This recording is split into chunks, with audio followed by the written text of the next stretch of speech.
Olá, tudo bem? Começa agora mais um Vida e Saúde. Eu espero que você aproveite o programa de hoje. Nós preparamos ele com muito carinho para você.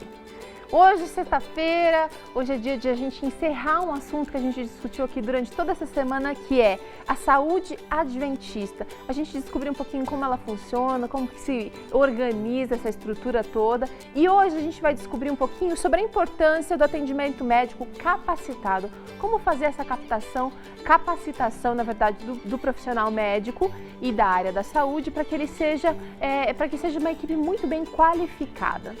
No Vida e Saúde de hoje tem receita. O Felipe preparou uma receita que vai responder a um desafio da telespectadora Mônica Rosenbauer, que mandou aqui a receita de uma salada de berinjela. E o Felipe preparou, não está nada a desejar, está muito lindo. Olha aí que você está vendo agora. Saborosíssima aqui no Vida e Saúde daqui a pouquinho. A gente também vai conversar um pouquinho sobre a história e os feitos da saúde adventista. Um pouquinho mais uma aprofundada nesse assunto que a gente já deu uma pincelada aqui durante essa semana e você aproveita, aprende um pouquinho mais com a gente. Daqui a pouquinho o pastor Gustavo Lete está aqui com a gente também. Eu quero receber agora o Dr. Dalton Duarte. Tudo bem, doutor? Tudo bom. Ele já esteve conosco. Bem-vindo ao Vida e Saúde. Por favor, vamos sentar. O Dr. Dalton, ele é o responsável pela nova unidade do Hospital Adventista lá na Zona Sul de São Paulo. Quantos desafios vencidos e ainda a vencer, né, doutor? São desafios tremendos, né? Você vê que a gente brinca que é o filhotinho do Hospital Nascendo e talvez maior do que ele, imagina só. Num local que é o Capão Redondo, de mais de 300 mil habitantes, você vai ter o desafio agora de montar uma equipe para transmitir a qualidade adventista para aqueles usuários daquela região.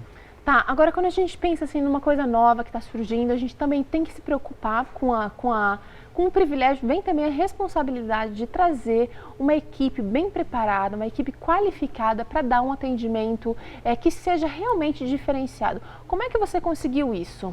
Nós começamos a traçar estratégias. A primeira foi trazer e despertar no coração do povo, né, dos médicos da igreja, aquele sentido de missão e de fazer, olha, quero ali chegar, um dia eu vou trabalhar nesse hospital. Então, resgatar isso, entendeu, no coração e na mente desses profissionais. Uma vez, então, você aproximar, contratar, fidelizar, você agora fazer uma supervisão e monitorar como vai ser esse trabalho nessa região. Isso é muito importante, por quê?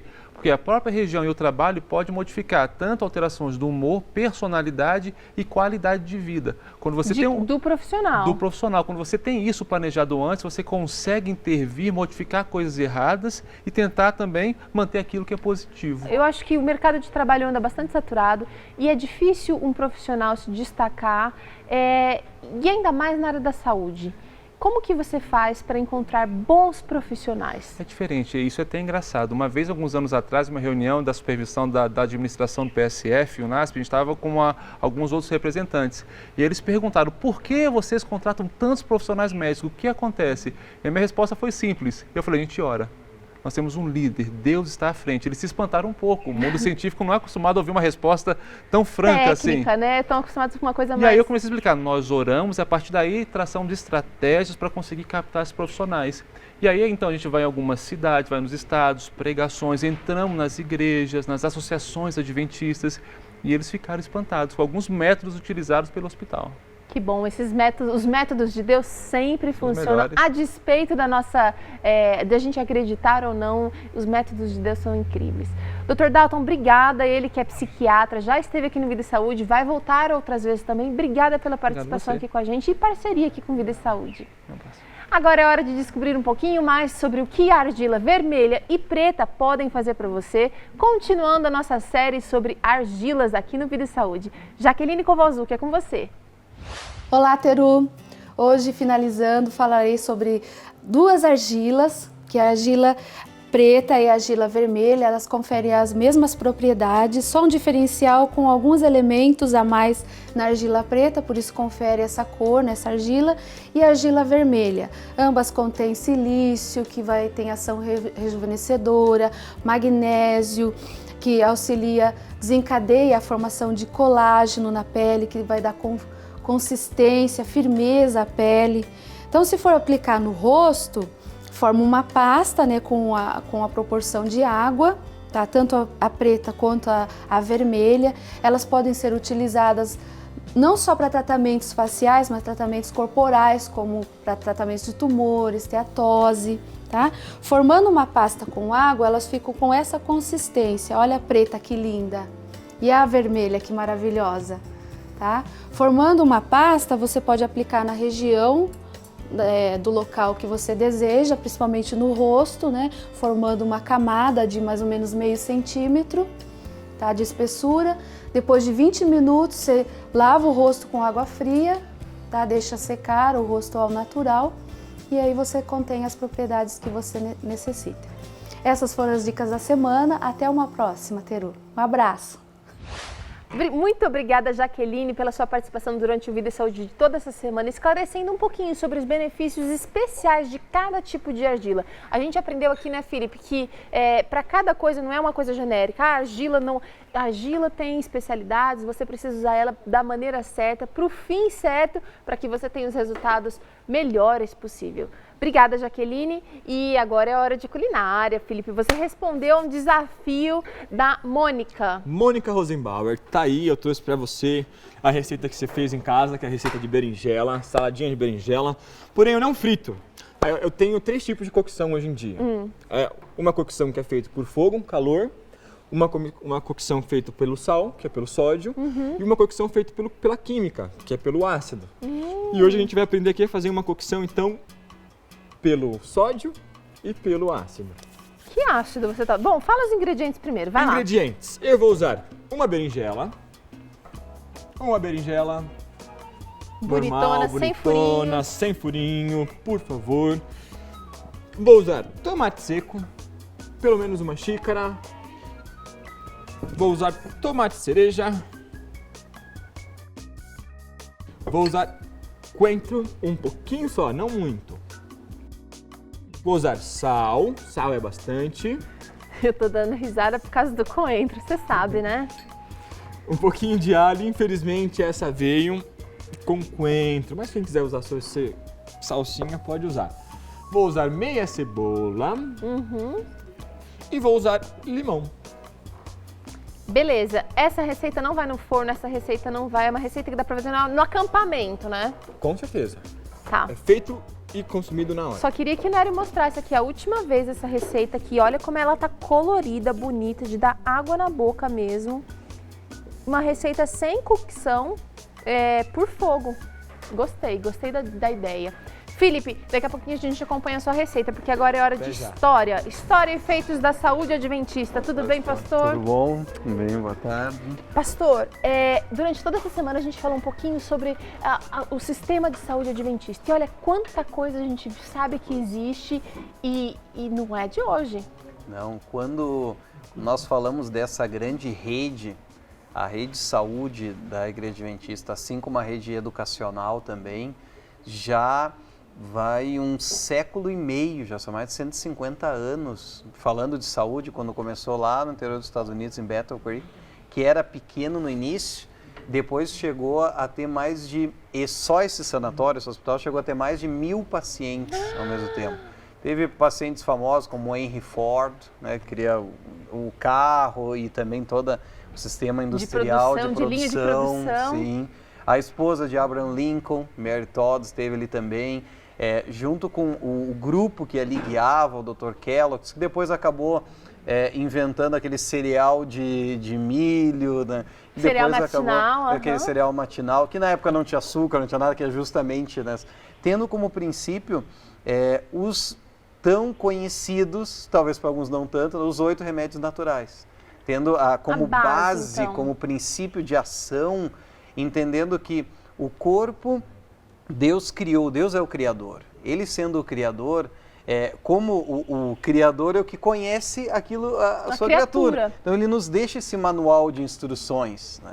Às vezes tem gente que gosta, não sei se você está nos ouvindo, vai lembrar, ou você mesmo ou o marido, dizendo, eu me lembro, quantas vezes já tentei montar o armário sem olhar o manual? Aí fica meio torto, falta alguma coisa, Aí aquele que monta sem olhar o manual, aí olha, mas sobrou um parafuso. Eles inventam coisa a mais, e daí já cria uma história, né? Não, isso temos que acontece olhar o muito manual. com aqueles joguinhos de pecinhas. Se você não segue o manual, aquela única pecinha que sobrou no final, ela vai fazer diferença na estrutura e pode realmente abalar toda a estrutura. Exatamente. E nós temos esse manual. Tem as indicações bíblicas, essas indicações mostrando o quê? Que o exercício físico, a alimentação, o repouso, o ar puro, a firme confiança em Deus, que é um dos grandes princípios. Né? Agora, a gente sabe que algumas descobertas foram importantes e aconteceram também dentro desse universo de sistema de saúde adventista. Você pode mencionar alguns? Claro, como nós estávamos mencionando logo no primeiro, lá em Bethel, creio que no sanatório, o Dr. Kellogg's tinha como princípio essa reforma, a reforma de saúde, a reforma sanitária, que deveria ter mais exercício físico. Era uma época 1860, 1870, depois finalzinho, no começo de 1900, não se tinha muito essa ideia, se fumava muito. Era até pouco tempo atrás era ninguém criticava fama, sim, o cigarro, não, era até glamour, né? Naquela época mais ainda. E ele começou, não, as pessoas tinham que parar com isso e começar a fazer exercício físico. Então ele inventou, por exemplo, aquele remo estático, aquele que a pessoa pode simular estar remando, né, no lago, mas ele fica parado. Inclusive, grandes lugares, dentro do Titanic, tinha uma academia que lá estavam também, na própria Casa Branca, eles tinham colocado, porque começavam a ver o resultado disso. Positivo. Outro dia eu estava olhando que ele também inventou o touro, já viu aquele touro mecânico? Certo. Que simulava os exercícios, que naquela época eram coisas que se faziam, até hoje alguns brincam assim também. A cama com luz, no norte dos Estados Unidos, ele é perto de Michigan, um lugar que faz muito frio e também muito nublado. E viu que a questão do sol, um dos 8 remédios naturais, ajudava a evitar a osteoporose, a depressão. Ele começou esse trabalho que hoje está no mundo inteiro. Temos só como uma menção rápida, uma clínica adventista na Suíça, que tem mais de 100 anos, dedicada exclusivamente à reabilitação. E hoje é uma das referências em toda a Europa, pessoas que vão ou passam por um derrame, por uma CV, vão ali buscando essa reabilitação no meio natural, dentro da água, com hidroterapia, com as massagens, ou seja, usando tudo o que o Criador nos deu para viver mais e viver muito melhor. Talvez seja por isso que a gente seja considerado referência. Tem gente que sempre relaciona, né, adventista com... a gente tem uma mensagem de saúde muito forte e talvez as pessoas, os próprios adventistas, não façam uso total de tudo que tem à disposição em questão de conhecimento. Sim, infelizmente, às vezes acontece. Pode acontecer, a gente é humano, a gente é ser humano, os seres humanos estão... E é um processo de crescimento também. A pessoa às vezes vem de uma realidade, vem para outra, tem suas lutas pessoais, tem as coisas que gostava desde a infância, sentia o cheirinho daquela, já sente ali tentado. Agora, o importante é poder ressaltar que esse estilo de vida não é o estilo de vida do não pode, mas sim o do pode. Senão a pessoa vai pensar, não pode fumar, não pode isso, não pode... Não, mas tudo aquilo que pode, que eu posso fazer. Aí quando quanta coisa boa! É o que nós vemos, por exemplo, aqui com o Felipe. Eu não posso comer, não, mas quanta coisa eu posso, mas eu tenho que conhecer, tenho que estudar, tenho que me envolver, me empapar disso e começar a ver que dá para fazer algo bom, bonito e, por que não dizer barato também, mas sim diário, todos os dias, fazendo o seu exercício, tomando água, que é outro dos remédios naturais, confiando em Deus, tendo equilíbrio, sabendo que a saúde é muito mais do que uma cápsula. Mas são pequenos atos todos os dias. Todos os dias. Olha só, até uma enfermeira do Hospital Adventista de São Paulo esteve aqui com a gente essa semana e ela falou de um verso muito interessante de Deuteronômio, que diz que Deus planejou que nós fôssemos cabeça e não cauda. E eu sempre penso nesse verso assim como um fator motivador. Deus está querendo que a gente seja assim, não no sentido de orgulho, mas Ele quer que a gente ajude as pessoas. Ele não quer que a gente fique para trás e que a gente receba os benefícios muito depois. Ele está dando informação para você agora, através do Vida e Saúde. Então, se agarra essas informações, se agarra um conhecimento que é de fonte confiável. Pastor Gustavo, obrigada por estar aqui com a gente. Obrigado a vocês. Deus abençoe o seu trabalho, viu? Obrigado. Nós vamos agora para um rápido intervalo e na volta você confere aqui como é que o Felipe vai preparar a salada desafio da Mônica. Em um minutinho a gente volta.